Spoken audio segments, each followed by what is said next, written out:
অন্ধকারে মাঠের চারপাশটা যেন কিছুই দেখা যাচ্ছে না, যেন মনে হয় একটা অন্ধকারের সমুদ্রের ওপর দিয়ে একটা ফিকে আকাশের মতো সমুদ্রের কাছে গিয়ে মিশেছে। তার মাঝে দূরে গ্রামের গাছপালা, বাড়িঘর সব কিছু এক একটা অবয়বের মতো লাগে। অনেকক্ষণ ধরে একটা ঠান্ডা হাওয়া মাটির ওপর দিয়ে ঘুরে বেড়াচ্ছিল, কিন্তু সকলের চোখের অজান্তে সেই হাওয়াটা এবার একটা জায়গায় দানা বাঁধতে শুরু করে।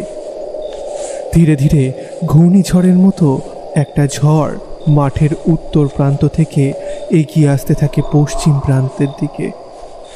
যে আগন্তুক মাঠটাকে লম্বালম্বি চিরে এগিয়ে যেতে চাইছিল পূর্ব দিকে, সে এই গ্রামের কেউ নয়, আশেপাশের গ্রামেরও কেউ নয়। সে এসেছে অনেক দূর থেকে, যাবে কুসুমপুরে। কুসুমপুরে বোধহয় তার চেনাশোনা কোনো এক মানুষের বাড়ি রয়েছে। তার বাড়িতেই যাওয়ার জন্য বেরিয়ে পড়েছে। এতটা পথ এসে ক্লান্ত হয়ে পড়েছে। এই গরমের রাতের বেলা মাঝে মাঝে যেমন ঠান্ডা আবহাওয়া তৈরি হয়, তেমনই হয়ে আসে গুমোট গরম। লোকটার কপালের চারপাশে বিন্দু বিন্দু ঘাম মাঝে মাঝে এসে হাতের চেটো দিয়ে মুছে ফেলছে। মনে মনে সে ভাবছে, একটা হাতে আলো থাকলে বড্ড ভালো হতো।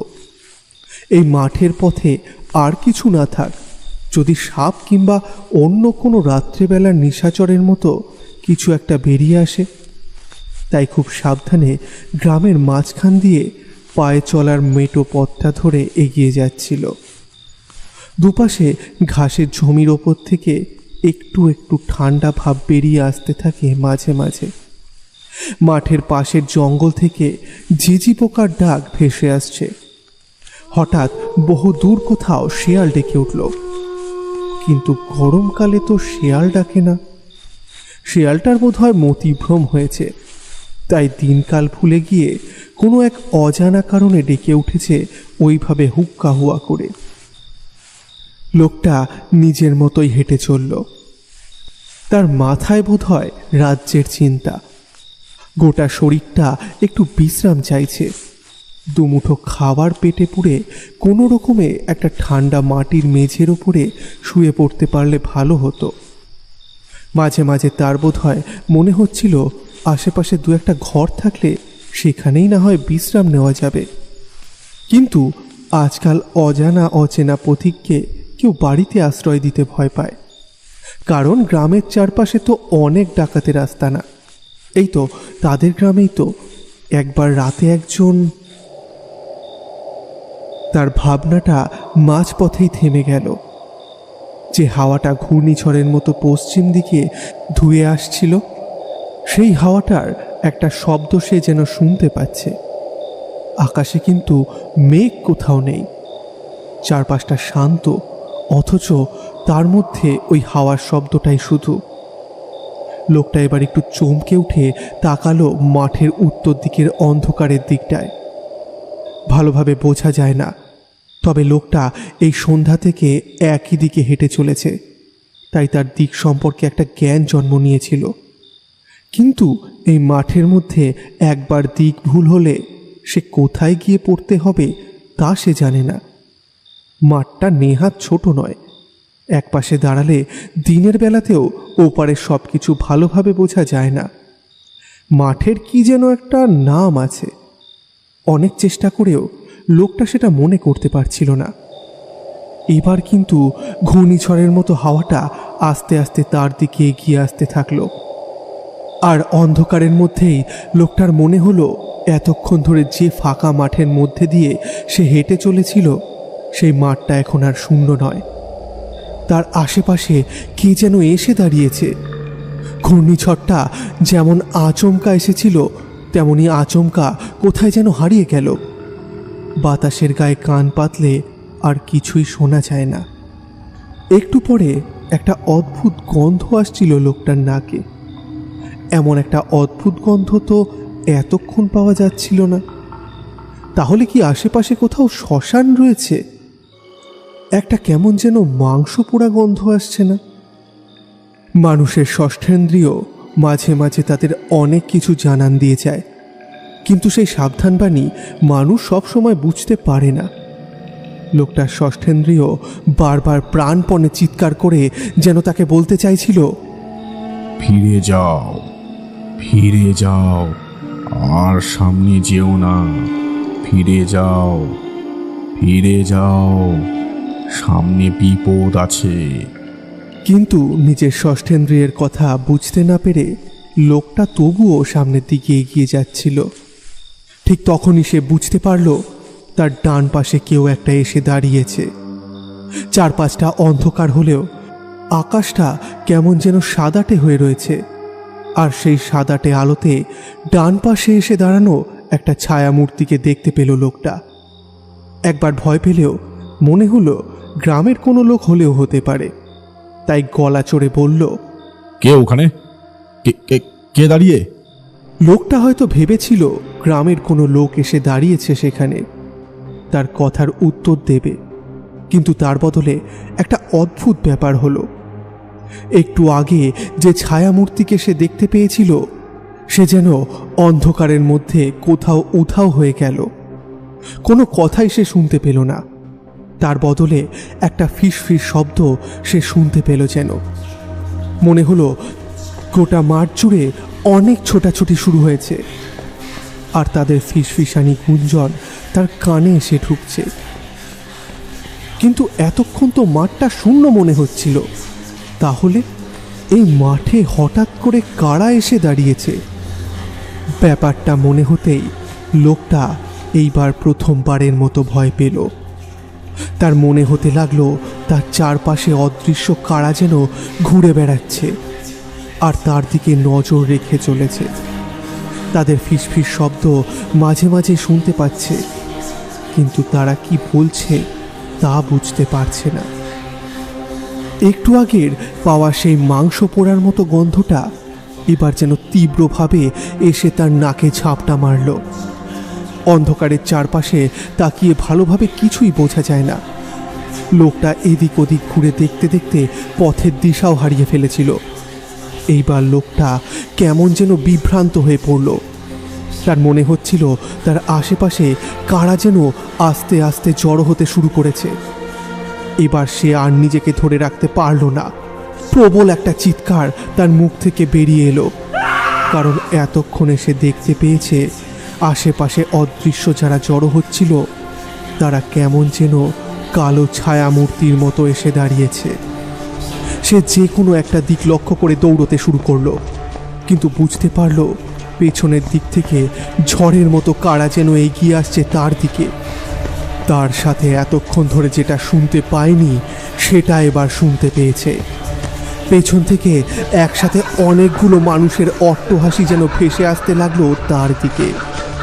লোকটার মুখ থেকে এবার বেরিয়ে এলো ভয়ার্ত স্বরের চিৎকার, বাঁচাও, বাঁচাও, কে কোথায় আছো, বাঁচাও! কিন্তু এই মাঠের অন্ধকারের মধ্যে তাকে বাঁচানোর জন্য সেই রাতে কোনো মানুষ যে উপস্থিত ছিল না সেটা বুঝতে সে অনেকটা দেরি করে ফেলেছিল। কিসে যেন একটা ঠোকা খেয়ে মাটির ওপর ছিটকে গিয়ে পড়ল লোকটা। তার হাঁটুতে আঘাত লেগে ব্যথায় হাঁটু চেপে ধরে কুঁকিয়ে উঠে সে। পরনের জামা কাপড় ধুলোবালি লেগে একসা হয়ে গেছে। এবার লোকটা বুঝতে পারে পিছনে হেঁটে হেঁটে আসতে থাকা সেই লোকগুলো আর তাদের সেই অট্টহাসির শব্দ তার চারপাশ ঘিরে ধরছে। আস্তে আস্তে একটা কালো অন্ধকার তার চারপাশে ঘনিয়ে উঠতে থাকে। লোকটা আর আকাশ দেখতে পায় না। ভয়ে আতঙ্কে বিস্ময়ে মিলে তার গলার কাছটা যেন বুঝে আসতে শুরু করে। তার মুখ থেকে আর কোনো শব্দ বেরিয়ে আসে না। ঠিক তখনই সে বুঝতে পারে তার চারপাশে যারা এসে দাঁড়িয়েছে তাদের গা থেকে বেরিয়ে আসছে সেই মাংস পোড়ার মতো গন্ধটা। প্রবল গন্ধে তার নাকের পথ কেমন যেন রুদ্ধ হয়ে যায়। পেটের ভিতরটা গুলিয়ে বমি আসতে থাকে তার। ঠিক তখনই একটা মাংস পোড়া গন্ধে ভরা কঙ্কালসার হাত এগিয়ে এসে তার গলা চেপে ধরে। আর লোকটার মনে হয় একটা নয়, যেন অনেকগুলো হাত একসাথে তার শরীরের নানা স্থানে চাপটে ধরছে। আর তার সাথেই সেই কঙ্কালসার হাতের বড় বড় নখগুলো যেন গেঁথে যাচ্ছে তার শরীরে। একটা প্রবল আতঙ্ক উত্তেজনা তার মুখ থেকে চিৎকারটা বেরিয়ে আসতে চাইল, তবে চিৎকারটা যেন আটকে গেছে। এই চারপাশের অন্ধকার মাঠ, চারপাশে এসে দাঁড়ানো অদৃশ্য কালো কালো সব অশরীরী, একটা পোড়া গন্ধ, এই সব কিছু মিলিয়ে এই আধার রাতে মাঠের মাঝখানে লোকটা যন্ত্রণায় ছটফট করতে থাকে। কারণ দুটো লম্বা লম্বা নখ ততক্ষণে তার গলার কণ্ঠনলী চিরে ভেতর দিকে ঢুকে পড়েছে। গোটা শরীর রক্তাক্ত হয়ে রক্ত ঝরতে থাকে বাইরে। আর তারপর এই একসাথে যেন কতগুলো শরীর চিৎকার করে ওঠে আকাশের দিকে মুখ তুলে। ঠিক তখনই লোকটা দেখতে পায় আকাশের দিক থেকে একটা কেমন যেন আলো ঝলসে উঠল মাত্র একবারের জন্য। তারপরে একটা হাত তার চোখের ভেতর এসে ঢুকে পড়ে, যেন মনে হয় একটা হাতের 5টা আঙুল একসাথে ঢুকে পড়েছে তার চোখের গহ্বরটাকে বড় করে দিয়ে। আর তার প্রাণশক্তি তাকে বাঁচিয়ে রাখতে পারে না। মাটিতে যখন উপুর হয়ে পড়ে যায় লোকটার নিথর হয়ে যাওয়া শরীর, তখন এতক্ষণ ধরে যারা চারপাশে দাঁড়িয়েছিল তারা যেন হাওয়ায় ভাসতে ভাসতে কোথায় মিলিয়ে যেতে থাকে। অদ্ভুত স্বরে অনেকগুলো মানুষের হাসির শব্দ কোথায় যেন হারিয়ে যায় চোখের নিমেষে।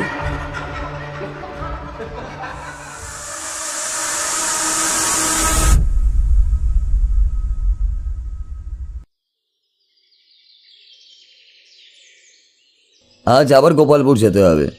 হাটের থেকে অনেকগুলো কাজ নিয়েছি, গিয়ে বেশ কিছু পুতুলও নিয়ে আসতে হবে আমায়। এই অবিনাশ, তুই কি যাবি আমার সাথে? আমারও তো যাওয়ার দরকার ছিল রে, কিন্তু বউটার অবস্থা ভালো নয়, শরীর খুব খারাপ, মাঝে মাঝে জ্বর আসছে। এমন অবস্থায় পোয়াতি বউকে ছেড়ে আমি কি করে যাই বলতো? আরে আমি থাকতে তোকে এত চিন্তা করতে হবে না। তোর জন্য কি কি আনতে হবে আমায় বল, তোর জন্য কি কি আনতে হবে আমায় বলে দে, আমি না হয় নিয়ে আসবো। কতদিন ধরে যেতে পারছি না, হাটের দিকেও যাওয়া হয় না। কতগুলো টাকা ব্যবসায়ীদের কাছে পড়ে আছে, সেগুলো নেওয়া হয় না। তুই যদি আমার জন্য কিছু মাটির পুতুল এনে দিস, তাহলে একেবারে ব্যবসায়ীদের নতুন পুতুল দিয়ে আগের টাকাগুলো নিতে পারবো। আমার তো এই দুনিয়ায় আর কেউই নেই, তুই আমার বন্ধুরে অবিনাশ, তুই আমার নিজের ভাইয়েরই মতন। কতদিন তোর বাড়িতে বৌদির হাতে রান্না খেয়ে রাতে ঘুমিয়েছি, তুই কি আমাকে দূরের কেউ ভাবিস? তুই তো আমার আপনজন রে। আমি থাকতে তোকে এত চিন্তা করতে হবে না।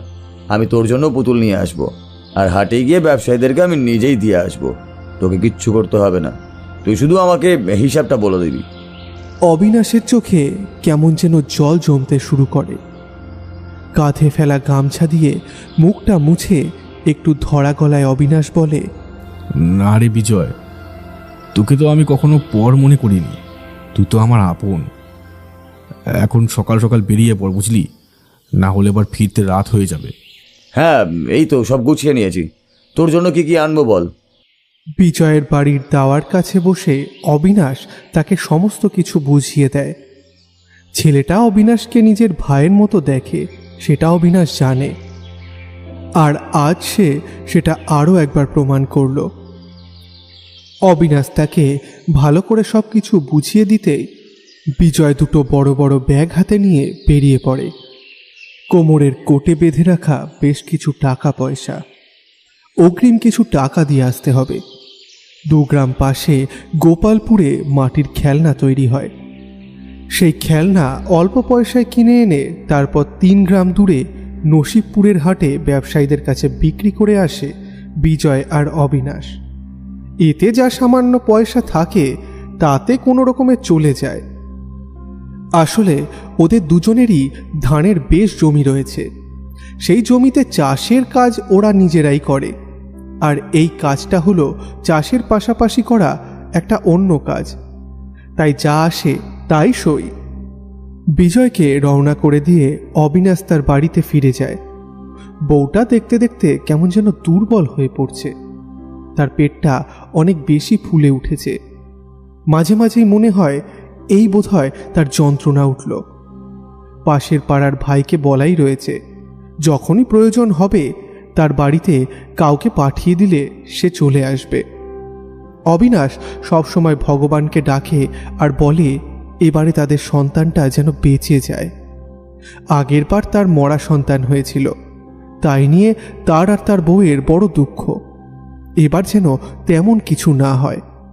অবিনাশ জানে ভগবান এবার হয়তো মুখ তুলে তাকাবে তাদের দিকে। বিকেল বিকেল গোপালপুরে পৌঁছে গিয়েছিল বিজয়। তারপর সেখান থেকে মাটির পুতুল নিয়ে ব্যাগে সাজিয়ে সেখান থেকে হাঁটা শুরু করে। দু হাতে দুটো বড় ব্যাগ, তাতে ভর্তি মাটির পুতুল টেনে আনতে কষ্ট হয়। তবে গরুর গাড়ি নিলে বেশ অনেকটা ভাড়া চলে যাবে। তাই মাঝে মাঝে খানিকটা থেমে গ্রামের দিকে ফিরতে শুরু করে। তবে অমন দুটো ভারী ভারী ব্যাগ নিয়ে তাড়াতাড়ি হাঁটা যায় না। তাই গ্রামের ওই বাজ পড়ার মাঠের কাছে ঢুকতে ঢুকতেই তার সন্ধে হয়ে এলো। মাঠে যখন পা রাখল বিজয়, তখন ক্লান্তিতে তার দুটো হাত যেন খুলে পড়তে চাইছে। দুটো পা টন টন করছে এতটা হাঁটার জন্য। আসলে হাঁটার অভ্যেস তার আছে, কিন্তু ভারী দুটো ব্যাগ নিয়ে পথ চলতে চলতে কেমন যেন শরীরটা অবসন্ন হয়ে আসছিল। মাঠে ঢোকার আগে গাছের তলায় ব্যাগটা রেখে কিছুক্ষণ জিরিয়ে নেয় বিজয়। এই মাঠের দিকে লোক বড় একটা আসে না। কুসুমপুর থেকে গোপালপুর যাওয়ার জন্য এই একটাই রাস্তা রয়েছে। রাতের বেলায় মাঠের ওপর দিয়ে গেলে নাকি অনেক কিছুই দেখা যায়। তবে বিজয় এই সমস্ত বিশ্বাস করে না। তার মনে অফুরন্ত সাহস। তাছাড়া দুনিয়াতে সে একা, তাই কোনো কিছুতেই সে ভয় পায় না। কিন্তু ক্লান্তিতে পথশ্রমে গাছের গায়ে হেলান দিয়ে বসে থাকতে থাকতেই কখন যে সে ঘুমিয়ে পড়েছিল সে নিজেও বুঝতে পারেনি। ঘুমটা যখন ভাঙে তখন বেশ খানিকটা রাত হয়ে এসেছে। আকাশে চাঁদ উঠে পড়েছে গুটি গুটি পায়ে। বিজয় চমকে ওঠে। ঘুমোতে গিয়ে বেশ খানিকটা দেরি হয়ে গেল। এখনও বেশ খানিকটা পথ বাকি। মাঠটা পেরোতে পারলে তারপর খানিকটা গেলেই গ্রামের মধ্যে ঢুকে পড়বে সে। দুটো হাতে ব্যাগ দুটো তুলে নিতে বিজয়ের মনে হলো ব্যাগ দুটো যেন আরও বেশি ভারী হয়ে উঠেছে। তবুও কোনো রকমে হাঁটতে হাঁটতে মাঠের মেঠো পথে পা রাখে বিজয়। চাঁদের আলো আকাশে থাকলেও মাঠের চারপাশটা কেমন যেন অন্ধকার হয়ে এসেছে। গোটা মাঠটুকুকে চাঁদের আলোয় কেমন সুন্দর দেখতে যে বলে বোঝানো যাবে না। এখন গরমের সময়, তাই একটা ঠান্ডা হাওয়া মাঠের উপর দিয়ে বয়ে যাচ্ছে। এই ঠান্ডা হাওয়ার জন্যই বিজয় ঘুমিয়ে পড়েছিল। যত দ্রুত সম্ভব সামনের দিকে পা চালাতে শুরু করে বিজয়। কিন্তু বেশ খানিকটা আসার পরেই তার মনে হয় তার পিছু পিছু কে যেন এই পথেই আসছে। বিজয় ভাবে গ্রামের কেউ হবে হয়তো, তাই সে কাছে এলে না হয় তার হাতে একটা ব্যাগ দেওয়া যাবে। দুটো ব্যাগ নিয়ে আর সে যে পথ চলতে পারছে না, তাই থমকে দাঁড়িয়ে পিছনের দিকে ঘোরে সে। পেছনে আসতে থাকা সেই কালো ছায়ামূর্তিটা বিজয়কে দেখে নিজেও কেমন যেন থমকে দাঁড়িয়ে পড়ে। বিজয় ভাবে লোকটা মনে হয় ডাকাত ভেবে ভয় পাচ্ছে। এমন ফাঁকা মাঠে ডাকাতের দল থাকে, তারা মানুষকে খুন করে তারপর তার কাছ থেকে সর্বস্ব কেড়ে নেয়। বিজয়ের কাছে টাকা পয়সা খুব বেশি নেই, কিন্তু তার কাছে ওই মাটির পুতুলগুলো আছে। সে এবার গলা তুলে বলে, কোন গ্রামের লোক তুমি? আমি তো যাব কুসুমপুর, ওখানেই আমার বাড়ি। দুটো ব্যাগ আর টানতে পারছি না, আমার একটা ব্যাগ একটু তুমি হাতে নেবে কি? পেছনের লোকটা হাঁটতে হাঁটতে সামনের দিকে এগিয়ে আসে কোনো কথা না বলে। বিজয় একটা ব্যাপার দেখে আশ্চর্য হয়। আকাশে চাঁদের আলো রয়েছে, অথচ লোকটাকে ভালোভাবে দেখা যাচ্ছে না। তার গোটা শরীরে জড়িয়ে রাখা একটা কালো রঙের চাদর যেন মনে হচ্ছে। লোকটা এগিয়ে এসে বিজয়ের দুপাশে রাখা ব্যাগের মধ্যে একটা তুলে নেয়। তারপর সামনের দিকে হাঁটতে শুরু করে। বিজয় লোকটার পিছু পিছু হাঁটতে থাকে। বেশ খানিকটা হেঁটে আসার পরে বিজয় আবার বলে, বলে না তো তুমি কোথায় যাবে? কুসুমপুরের লোক নাকি অন্য গ্রামে যাবে তুমি? লোকটা কিন্তু এবারও তার কথার কোনো উত্তর দেয় না, আগের মতোই সামনের দিকে হাঁটতে থাকে। বিজয় মনে মনে ভাবে, কথা না বললেই বা তার কি, এই মাঠটা পার করে দিতে পারলেই তারপর সে দুটো ব্যাগ নিয়ে কোনো রকমে চলে যেতে পারবে। বিজয় মাঠের দিকে এদিক ওদিক তাকাতে তাকাতে সামনের দিকে এগোতে শুরু করে। আরও খানিকটা হেঁটে এসেছে, এইবার বিজয়ের মনে হয় আরও একজন কেউ যেন তার পেছনে আসছে। তাহলে আরও কেউ কি এই পথে হেঁটে আসছে? কিন্তু এতক্ষণ তো বুঝতে পারেনি। পেছনের দিকে তাকাতেই বিজয় বুঝতে পারে পেছনে ঠিক খানিকটা দূরে আরও একটা ছায়ামূর্তি তার দিকে হেঁটে আসছে। বিজয় থমকে দাঁড়াবার সাথে সাথেই সেও কেমন যেন থমকে দাঁড়িয়ে পড়ে। বিজয় আবার গলা তুলে বলে, এই পথে রাতের বেলা কেউই আসে না, আর আজ দুজন একসাথে চলেছি। আচ্ছা, তুমি যাবে কোথায়? পেছনের ছায়ামূর্তি কিন্তু আগের মতোই নির্বিকার। আবারও একটা ব্যাপার বুঝতে পারে বিজয়। সে দাঁড়িয়ে পড়ার সাথে সাথেই লোকটাও কেমন যেন থমকে দাঁড়িয়ে পড়েছে, সেভাবেই চুপ করে দাঁড়িয়ে রয়েছে। বিজয় সামনের দিকে তাকিয়ে দেখে সামনের লোকটা ততক্ষণে আরও খানিকটা এগিয়ে চলে গেছে। আরে আমার জন্য দাঁড়াও, এত তাড়াতাড়ি এগিয়ে যেও না, তুমি তো আমার বাড়িও চিনতে পারবে না। সামনের লোকটার যেন সেদিকে কোনো ভ্রুক্ষেপই নেই। আকাশের চাঁদটা হঠাৎ করেই আস্তে আস্তে মেঘের আড়ালে লুকিয়ে পড়তে শুরু করে। অন্ধকারে বিজয় সামনের দিকে তাকিয়ে লোকটাকে যেন আর দেখতে পায় না। পেছনের লোকটা সেখানেই থমকে দাঁড়িয়ে রয়েছে। এবার পেছনে ঘুরে বিজয় দেখতে পায় পেছনের লোকটাও কোথায় যেন অন্ধকারে হারিয়ে গেছে। পেছনে যে আসছে নিজের মতোই আসুক না, কিন্তু সামনের লোকটা গেল কোথায়? তার কাছ থেকে যে পুতুলের ব্যাগটা নিতে হবে, এমনটা ভেবে বিজয় তাড়াতাড়ি সামনের দিকে পা চালায়। ওই তো লোকটাকে দেখা যাচ্ছে, কিন্তু লোকটা মাঠের মেঠো পথ ছেড়ে মাঠের এক পাশে চলে যাচ্ছে কেন? এ কি, তুমি ওদিকে যাচ্ছ কেন? ওদিকে যেও না, আমার বাড়ি যে সামনের দিকে। লোকটা যেন তার কথা শুনতেই পাচ্ছে না, এমনভাবে মাঠের এক পাশে হাঁটতে শুরু করে।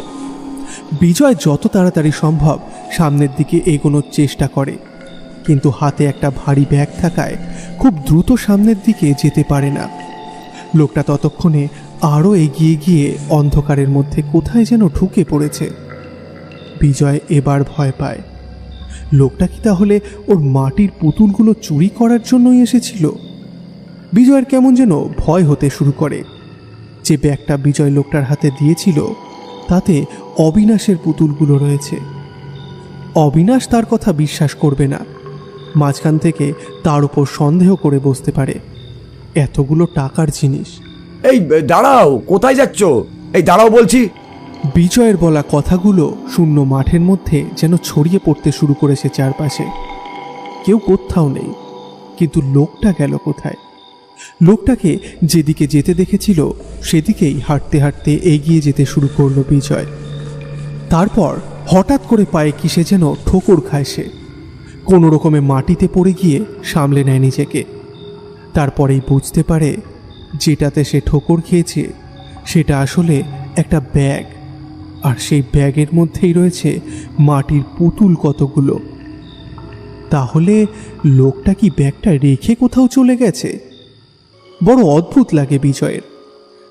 তা যা হোক গিয়ে, তার পুতুল তো সে ফেরত পেয়ে গেছে, এখন তাড়াতাড়ি বাড়ির পথে গেলেই হয়। দুটো ব্যাগ দু হাতে তুলে নিয়ে একটা অদ্ভুত ব্যাপার অনুভব করতে পারে বিজয়। দুটো ব্যাগ কেমন যেন ভারী হয়ে এসেছে।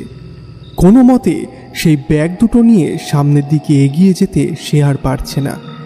দুপা হেঁটে গিয়ে বিজয় ক্লান্ত হয়ে পড়ে।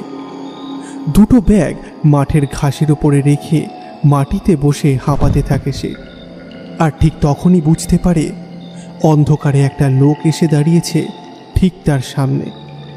বিজয় কিছু একটা বলতে যাচ্ছিল, তার আগেই লোকটা অন্ধকার থেকে আর একটু সামনে এগিয়ে এসে বলে, বিজয়, বিজয়, তুই মাটির উপরে বসে রয়েছিস কেন?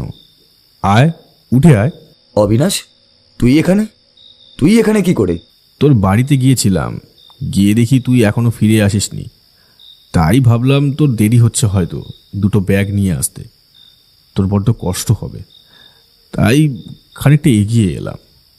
দেখতে পেলাম তুই দুটো ব্যাগ নিয়ে এগিয়ে আসছিস, তাই তাড়াতাড়ি চলে এলাম। কিন্তু অন্ধকারে একটা আলো তো নিয়ে আসতে পারতিস নাকি? আর এই অন্ধকারে তুই আমায় দেখতে পেলেই বা কি করে? কি যে বলিস না, আমরা গ্রামের ছেলে, আমাদের কাছে অন্ধকার নস্যি। তাছাড়া আকাশে তো চাঁদের আলো রয়েছে, ওই দেখ। বিজয় তার কথায় আকাশের দিকে তাকিয়ে দেখে কোথায় মেঘ, গোটা আকাশ পরিষ্কার। চাঁদটা যেন আগের থেকেও বেশি উজ্জ্বল হয়ে চারপাশে আলো ছড়িয়ে দিচ্ছে। সেই আলোতে বিজয় এবার সামনের দিকে তাকিয়ে অবিনাশকে দেখতে পায়। সেই আগের মতোই তার পরনে একটা লুঙ্গি, গায়ে একটা জামা, কাঁধের ওপরে ফেলা লাল গামছাটা। এতক্ষণে বিজয় যেন খানিকটা স্বস্তি পায়। একা একাই দুটো ব্যাগ আর তাকে বয়ে নিয়ে যেতে হবে না। তাই সে বলে, ভাগ্যিস তুই এলি, না হলে যে কি হতো। এখন তাড়াতাড়ি চল, একটা ব্যাগ তুই নে আর একটা আমি নিই। দুজনে দুটো ব্যাগ নিয়ে হাঁটতে শুরু করতে বিজয় অবাক হয়ে বলে, আরে ওদিকে যাচ্ছিস কেন? আরে বাবা, মাঠের পথে আসার সময় ওই কোণে একটা জিনিস দেখলাম। আয় আয়, তোকে সেটা দেখাই, তারপর বাড়ি ফিরে যাব। অন্ধকারের মধ্যে শুধু শুধু দেরি করে লাভ কি বলতো? চল না, আগে বাড়ি ফিরে যাই। আর তাছাড়া কি জিনিস দেখাবি তুই আমায়? সেটা বললে তুই বুঝতে পারবি না, আগে চল তোকে দেখাই, তারপরে বুঝতে পারবি। বিজয় চারপাশে তাকিয়ে দেখে তার পেছনের সেই লোকটা তখন আর কোথাও নেই। ব্যাপারটা হঠাৎ করেই কেমন যেন অদ্ভুত লাগে বিজয়ের। তবে অবিনাশ যখন সাথে রয়েছে তখন তার চিন্তা নেই। তাই অবিনাশের পিছু পিছু সে এগিয়ে যেতে থাকে মাঠের উত্তর কোণের দিকে। বেশ খানিকটা এগিয়ে এসে কিন্তু বিজয় আবার হাঁপিয়ে ওঠে। ব্যাগটা আগের মতোই ভারী বলে মনে হচ্ছে, কিন্তু অবিনাশ অবলীলায় দু হাতে ব্যাগটা কাঁধের ওপর তুলে নিয়েছে। বিজয়ও তাই করে, একটা কাঁধের ওপর তুলে নেয়। আর তাতে মনে হয় খাটনি খানিকটা কমেছে। আস্তে আস্তে তারা এগিয়ে যেতে থাকে উত্তরের দিকে। উত্তরের দিকে একটা জায়গায় অন্ধকারে চাঁদের আলোয় কি যেন একটা পড়ে আছে মাটির ওপর। অবিনাশ সেদিকটাতেই এগিয়ে যায়। বেশ খানিকটা দূরে ওরা যখন রয়েছে তখন বিজয় বলে, তুই আসার আগে একজন এসেছিল, আমার একটা ব্যাগ নিয়ে কোথায় যে অন্ধকারে মিলিয়ে গেল। তারপর দেখি ব্যাগটা মাটির উপরেই পড়ে রয়েছে। ভাগ্যিস সে ব্যাগটা নিয়ে চলে যায়নি। এত রাত করলি কেন? জানিস না এই মাঠে রাতের বেলা আসতে নেই, এই মাঠে অনেক কিছু আছে। ধুর অবিনাশ, তুইও কি সবার মতোই ওই বাজ পড়ার গল্পটা বিশ্বাস করিস? কেন, তুই করিস না? ওসব ছেলে ভোলানো গল্প। কবেই মাঠে বাজ পড়ে কয়েকজন লোক মারা গেছিল, তাদের আত্মা নাকি এই মাঠে রাতের বেলা ঘুরে বেড়ায়। কাউকে দেখতে পেলে তাকে নাকি টেনে নিয়ে গিয়ে মারে। এইসব আবার হয় নাকি? হ্যাঁ, তাহলে 2 বছর আগে এই মাঠে ওই যে লোকটার মৃতদেহ পাওয়া গিয়েছিল, তার গোটা শরীরে আঘাতের চিহ্ন, তার একটা চোখ যেন কেউ টেনে বার করে দিয়েছিল, সেটা তাহলে কারা? ওসব ডাকাতের কাজ, বুঝলি? নিশ্চয়ই লোকটার কাছে টাকা পয়সা কিছু ছিল, তাই ডাকাতের দল তাকে খুন করে তারপর তার টাকা পয়সা নিয়ে নিয়েছে। আর যাতে সবাই ভয় পায় সেই কারণেই হয়তো লোকটাকে এমনভাবে খুন করেছে। ডাকাতের কাজ বলে কেউ বুঝতেও পারবে না, সবাই মনে করবে এই বাজ পড়ার মাঠে ঘুরে বেড়ানো ভূতেরাই ওই কাজটা করেছে। আমার না এইসব কথা একদমই বিশ্বাস হয় না। দূর দূর। ওরা হাঁটতে হাঁটতে ততক্ষণে সেই জিনিসটার আরও খানিকটা কাছে এসে পড়েছে। বিজয় আর হাঁটতে পারল না, হাতের ব্যাগটা মাটির ওপর রেখে দিয়ে বলল, আর হাঁটতে পারছি না, হাতটা যেন ব্যথায় ছিঁড়ে যাচ্ছে। তুই যখন আছিস তখন আর ভয় নেই, চল না একটু বসে যাই। অবিনাশ কোনো উত্তর দিল না, হাতের ব্যাগটা এক পাশে রেখে মাটির ওপরেই বসল। এই বাজ পড়ার মাঠের গল্প শুনেছিলাম আমার বাবার কাছ থেকে অনেক ছোটবেলায়, তবে গল্পটা এখনো মনে আছে। আমিও বাবার কাছে শুনেছিলাম, তবে পুরোটা ভালোভাবে শুনিনি। বাবা আসলে এসব বিশ্বাস করতো না, তুই তো জানিস, তাই আর কি। আচ্ছা, তুই কি শুনেছিলি? বাবা বলেছিলেন এই মাঠ থেকে নাকি অনেক বছর আগে কয়েকজন পাশের গ্রাম থেকে কুসুমপুরে ফিরে আসছিল। তারা আমাদের গ্রামেরই লোক ছিল। সেদিন প্রবল ঝড় বৃষ্টিও হয়েছিল। তারা মাঠের পাশে ওই গাছের তলায় খানিকক্ষণ অপেক্ষা করেছিল। তারপর যখন হঠাৎ করে বৃষ্টিটা ধরে এলো তখন তারা বেরিয়ে পড়েছিল বাড়িতে যাওয়ার উদ্দেশ্যে। মাঠের মাঝখানে যখন তারা এসে পড়েছে তখন আবার ঝড় বৃষ্টি শুরু হয়, তার সাথে আকাশে মেঘের গর্জন। ভয় পেয়ে ওরা সবাই মাঠের উত্তরের দিকে ছুটতে শুরু করেছে। উত্তরের দিকে তখন বেশ কয়েকটা বড় বড় গাছও ছিল। সেই গাছের তলায় আশ্রয় নেবে বলে তারা বেরিয়ে পড়ে, কিন্তু সেই গাছের তলায় আর তারা পৌঁছতে পারেনি। যখন তারা উত্তরের কাছে এসে পৌঁছায় ঠিক তখনই আকাশ বাতাস কাঁপিয়ে একটা বাজ পড়ে ঠিক এই মাঠেই, আর তাতেই নাকি সবাই মারা যায়। তাদের গোটা শরীর নাকি কাঠকয়লার মতো পুড়ে গেছিল। পরদিন সকালে যারা এই মাঠে এসে সেই দৃশ্য দেখতে পেয়েছিল তাদের মধ্যে অনেকেই অনেক রাত পর্যন্ত ভালোভাবে ঘুমোতে পারেনি। তারা স্বপ্নে যেন দেখতে পেত এই মাঠের উত্তরের দিকে ওই উড়ে যাওয়া কাঠকয়লার মতো কালো কালো কয়েকটা মানুষ যেন হেঁটে চলে বেড়াচ্ছে, আর পোড়া পোড়া হাতগুলো তাদের দিকে তুলে তাদেরকে ডেকে চলেছে। তুই যা শুনেছিস তার সবটাই ঠিক আছে, কিন্তু এর মধ্যেও আরও একটা কথা রয়েছে, বুঝলি?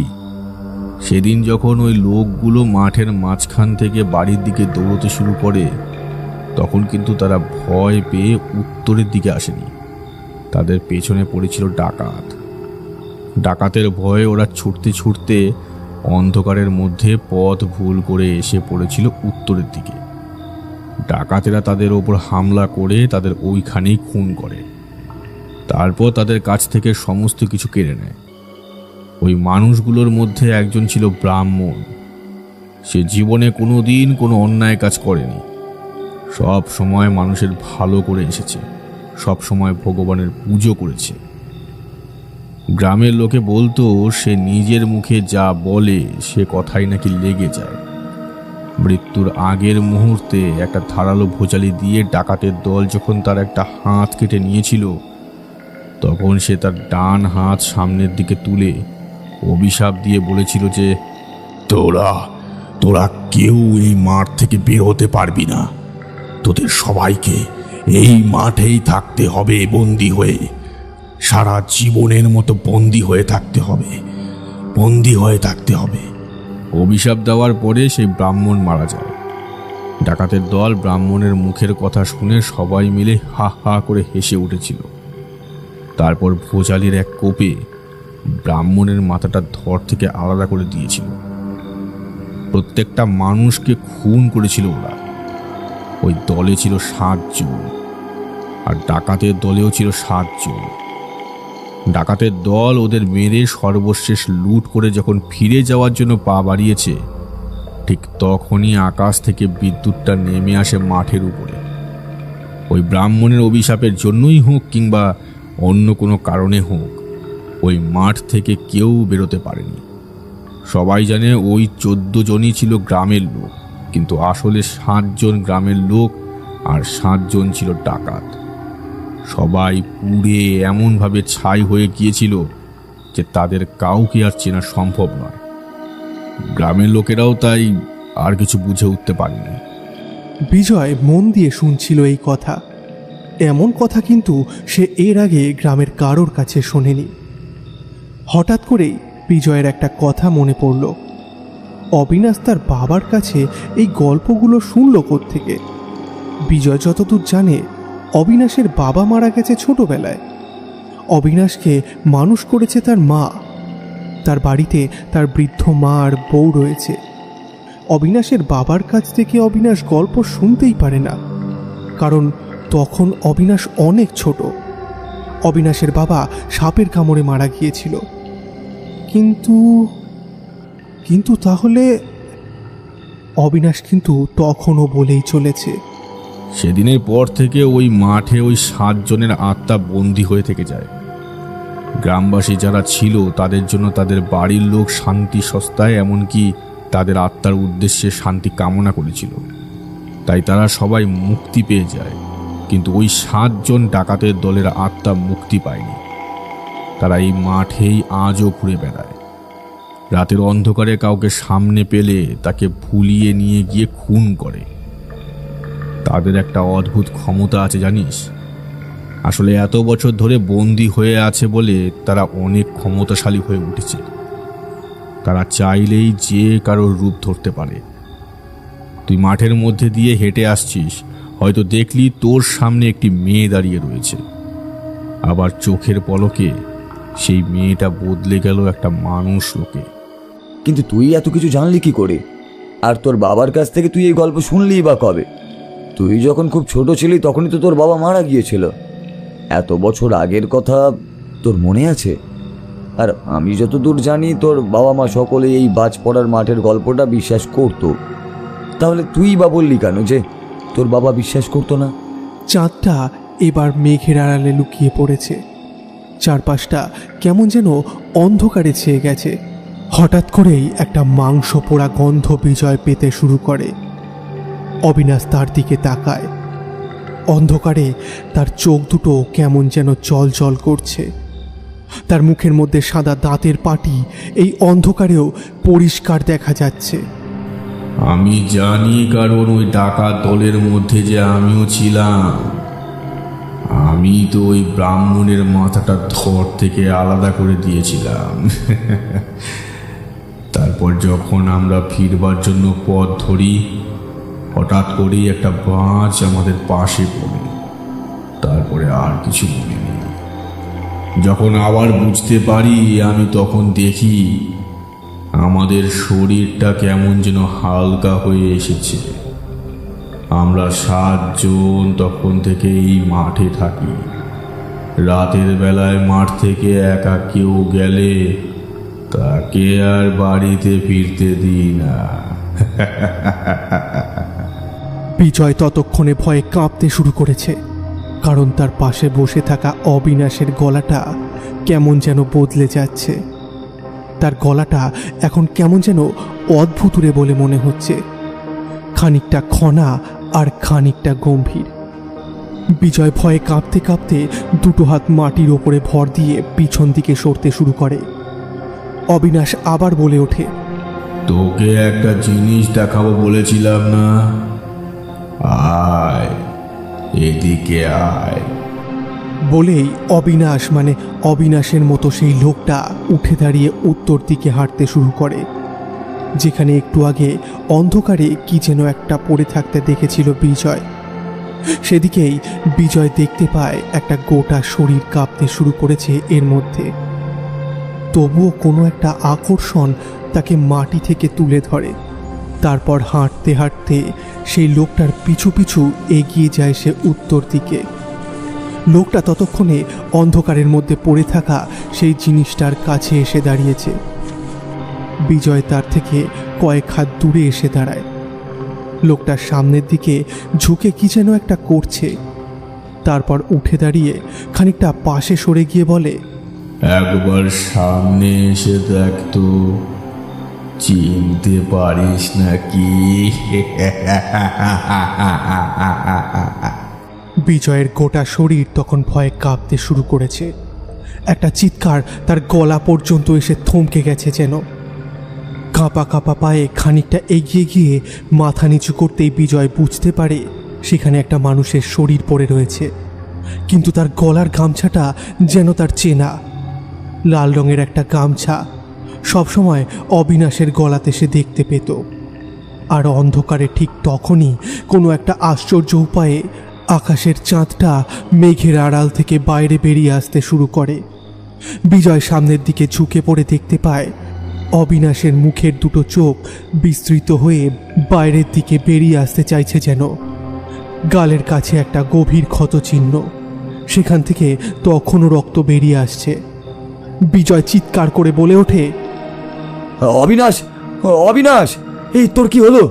অবিনাশের নিষ্প্রাণ শরীরটা কোনো রকমে ধাক্কা দেয় বিজয়, আর তারপরেই ভয়ে চিৎকার করে দুপা পিছনে সরে আসে। অবিনাশের গোটা শরীরের ক্ষতচিহ্ন, তার শরীর থেকে রক্ত বেরিয়ে এসে গোটা শরীরটাকে রক্তে লাল করে তুলেছে যেন। তার পরনে সেই লুঙ্গিটা আর তার গায়ের সেই গেঞ্জি, এমনকি গলার এক পাশে ঝুলে রয়েছে সেই গামছাটা, সেটাও লাল হয়ে গিয়েছে। তার দুটো বিস্তৃত চোখ যেন বিজয়ের দিকেই তাকিয়ে রয়েছে, মুখটা অদ্ভুতভাবে হা করা। সেই মুখের এক পাশ থেকে রক্ত বেরিয়ে এসেছে, কপালের এক পাশে কেউ যেন ধারালো কিছু একটা প্রবল আক্রোশের ভিতরে ঢুকিয়ে দিয়েছে, মাথাটাকে যেন আরও ওপরে করে দিয়েছে। বিজয় বুঝতে পারে অবিনাশ আর বেঁচে নেই। তার প্রাণের বন্ধু, তার ভাইয়ের মতো আপন মানুষটা আর বেঁচে নেই। অবিনাশের মৃতদেহের পাশে বসে বিজয় কাঁদতে শুরু করে, আর কাঁদতে কাঁদতে বলে, তোর কি হলো অবিনাশ? তোর কি হলো রে? আমি আমি তোকে বাঁচাতে পারলাম না রে, পারলাম না বাঁচাতে অবিনাশ, পারলাম না।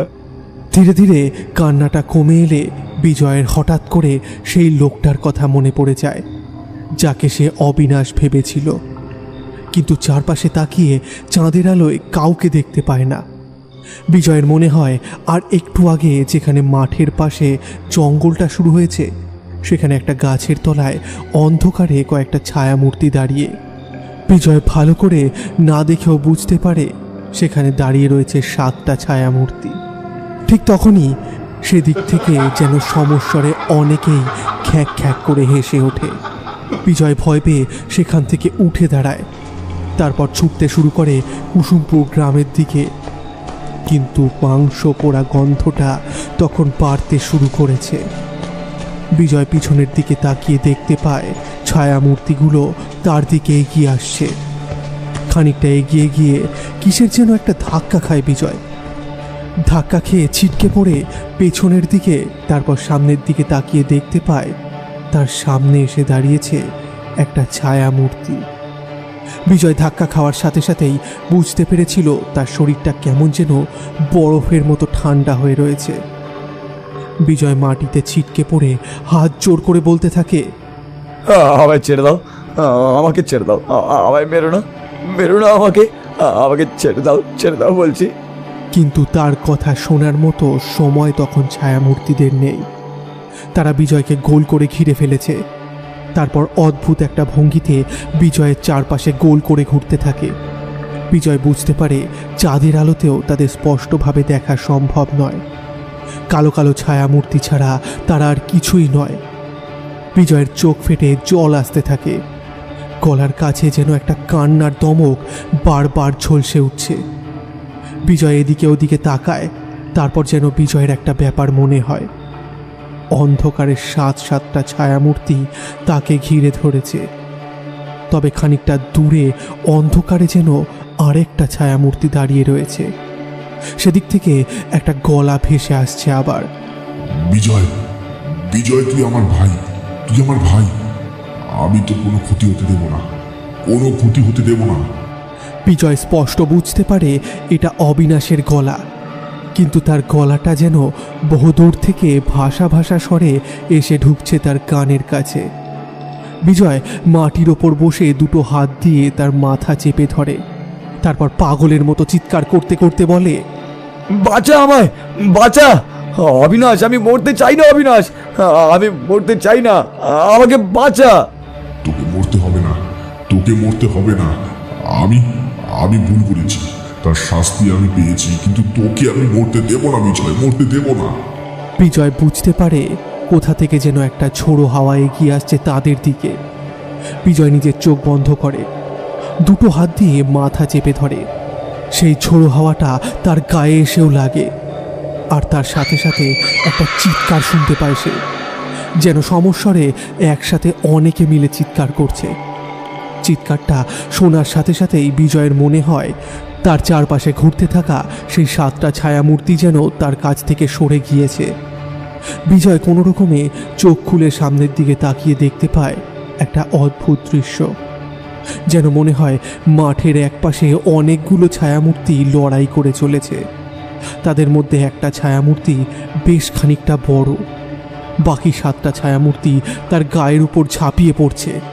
বারবার অবিনাশের গলা শোনা যায়, কিন্তু তার গলাটা যেন কেমন ক্লান্ত, যেন যুদ্ধে বিধ্বস্ত হতে হতে সে বলে চলেছে, পালা, পালা বিজয়, পালা এখান থেকে। এই মাঠ পেরিয়ে যেতে পারলে তোর আর কোনো ক্ষতি হবে না। আমি ওদের আটকাচ্ছি, আমি ওদের আটকাচ্ছি। আমার বউটাকে তুই দেখিস, বউটাকে তুই দেখিস ভাই। আমি আবার আসবো, আমি আবার ফিরে আসবো, ঠিক ফিরে আসবো। বিজয় বুঝতে পারে এখনই পালিয়ে যেতে হবে। এখন না পালালে তাকে আর প্রাণ নিয়ে ফিরতে হবে না। বিজয় আর কোনো দিকে না তাকিয়ে উঠে দাঁড়িয়ে পাগলের মতো ছুটতে থাকে কুসুমপুরের দিকে। এবার পিছনে তাকিয়ে সে দেখতে পেয়েছিল সেই লম্বা ছায়াটা তখন যেন আরও খানিকটা বড় হয়ে উঠেছে, আর সেই 7টা ছায়াও বড় হয়ে গেছে। গোটা মাঠ জুড়ে ছায়াদের কেমন যেন লড়াই চলছে। একটা প্রবল চিৎকার আর তার সাথে অনেক গর্জনে গোটা মাঠ ভরে উঠেছে। বিজয় আর সেদিকে তাকায় না, কোনো রকমে সামনের দিকে তাকিয়ে ছুটতে ছুটতে সে মাঠ পেরিয়ে পড়ে। মাঠ পেরিয়ে গ্রামের রাস্তায় ঢুকতেই সে একবার পিছন দিকে ঘুরে তাকিয়েছিল। তখন পেছন দিক থেকে আবার শুনতে পেয়েছিল অবিনাশের গলা, এখন যেন আরও বেশি ক্লান্ত, আরও বেশি চাপা। বিজয়, বিজয়, আমার কথা মনে রাখিস বিজয়। বিজয়, তোর বৌদিকে কিন্তু দেখিস। আমার আমার ছেলে। অবিনাশের কথাটা মাঝপথেই থেমে যায়। বিজয় আর অপেক্ষা করে না, দৌড়তে থাকে অবিনাশের বাড়ির উদ্দেশ্যে। অবিনাশের বাড়িতে পৌঁছে দেখতে পায় ঘরের এক কোণে আলো জ্বলছে। বিজয় তাড়াতাড়ি ঘরের ভেতরে ঢোকে। পাশের ঘরে যেখানে অবিনাশের বউ শুয়ে থাকে সেদিকটায় এগিয়ে যায় সে। ঘরের ভেতরেও আরেকটা হেরিকেন জ্বলছে, কিন্তু সেই হেরিকেনের আলোয় সামনের দিকে তাকিয়ে যা দেখতে পায় বিজয়, তাতে তার 2 পা স্তব্ধ হয়ে আসে। বিছানার ওপর অবিনাশের বউ শুয়ে রয়েছে, কিন্তু তার চোখ দুটো স্থির হয়ে তাকিয়ে রয়েছে ঘরের চালের দিকে। গোটা শরীর যেন ঘামে ভিজে গেছে, পেটের জায়গাটা আগের মতোই ফুলে। তাহলে কি সেও যন্ত্রণায়? তাড়াতাড়ি সামনের দিকে এগিয়ে যায় বিজয়। তারপর নাকের কাছে আঙুল নিয়ে গিয়ে দেখতে পায় নিঃশ্বাস চলছে। আর অপেক্ষা করে না, দৌড়ে বাড়ি থেকে বেরিয়ে পড়ে। তারপর পাশের বাড়ির কয়েকজনকে ডেকে অবিনাশের বউয়ের কাছে অপেক্ষা করতে বলে। ছুটে যায় পাশের পাড়ায় দাইমার কাছে। ছুটে যেতে যেতে বিজয়ের কানে বাজছিল অবিনাশের বলা শেষ কথাগুলো। আমার বউটাকে দেখিস বিজয়, আমার বউটাকে দেখিস। আমি আবার ফিরে আসবো। দাইমা এসে অবিনাশের ছেলেকে তার স্ত্রীর পেট থেকে বার করে, কিন্তু দাইমা অনেক চেষ্টা করেও অবিনাশের স্ত্রীকে কিন্তু বাঁচাতে পারেনি। অবিনাশের শূন্য ঘরটা সদ্যজাত সন্তানের চিৎকারে ভরে উঠতে থাকে মাঝে মাঝে। বিজয় দাওয়ার বাইরে দাঁড়িয়েছিল। দাইমা এগিয়ে এসে তার কোলে বাচ্চাটাকে তুলে দিয়ে কান্না ভেজা গলায় বলে, পারলাম না রে, পারলাম না, মাইয়াটারে বাঁচাতে পারলাম না, অনেক দেরি হইয়া গেছিল। বিজয় কেমন যেন পাথরের মূর্তির মতো দাঁড়িয়ে থাকে। তার গোটা শরীরে লেগে রয়েছে ধুলো পাতা জমা ঘাম। মনের মধ্যে অনেক প্রশ্ন, কিন্তু সদ্যজাত সন্তানকে কোলে নিয়ে দাঁড়িয়ে থাকতে থাকতে রক্তমাখা সন্তানকে দেখতে দেখতে বারবার অবিনাশের কথা মনে করতে থাকে সে। অবিনাশ বলেছিল সে ফিরবে। তাহলে কি অবিনাশ নিজেই ফিরেছে এই সদ্যজাত সন্তানের রূপ নিয়ে? এ কথার উত্তর বিজয় পায় না, কিন্তু সে জানে কোনো এক অদ্ভুত কারণে অবিনাশ মৃত্যুর পরেও তাকে দিয়ে গেছে তার জীবন। অবিনাশের স্ত্রীকে বাঁচাতে পারেনি, কিন্তু তার ছেলেকে সে বাঁচাবে। এতক্ষণ পরে বিজয় সদ্যজাত সন্তানকে বুকের মধ্যে চেপে ধরে হাউ হাউ করে কাঁদতে শুরু করে। আশেপাশের সকলে ভাবে মনের দুঃখে কেঁদে চলেছে বিজয়। একমাত্র সেই জানে আসলে সে কেন কাঁদছে। পরের দিন সকালে গ্রামের সকলেই অবিনাশের মৃতদেহটা পড়ে থাকতে দেখে ওই বাজ পড়া মাঠের উত্তর দিকে। খবরটা বিজয় তাদের দিয়েছিল। তারপর অবিনাশ ও তার স্ত্রী দুজনকেই একসাথে গ্রামের শ্মশানে পুড়িয়ে দেওয়া হয়। কিন্তু বিজয় একটা কথা বুঝতে পেরেছিল, ওই মাঠে রাত্রিবেলায় যদি কেউ যায় সে আর কখনোই ফিরে আসবে না। সে ফিরে আসতে পেরেছিল একমাত্র অবিনাশের জন্য, কিন্তু আর কেউ পারবে না। গ্রামের কাউকেই বিজয় সমস্ত কিছু খুলে বলে না। বিজয়ের সেই দুটো ব্যাগ যার মধ্যে মাটির পুতুলগুলো ছিল, সেই ব্যাগ দুটো মাঠের এক পাশ থেকে উদ্ধার করতে পেরেছিল সে। গ্রামের সকলেই তবে বিজয়কে অনেকবার জিজ্ঞাসা করেও কাল রাতের ঘটনার কোনো কিছু তারা জানতে পারেনি। অবিনাশের বাড়িটা পরিত্যক্ত অবস্থায় থাকে, আর অবিনাশের সন্তানকে বিজয় মানুষ করতে থাকে নিজের মতো করে।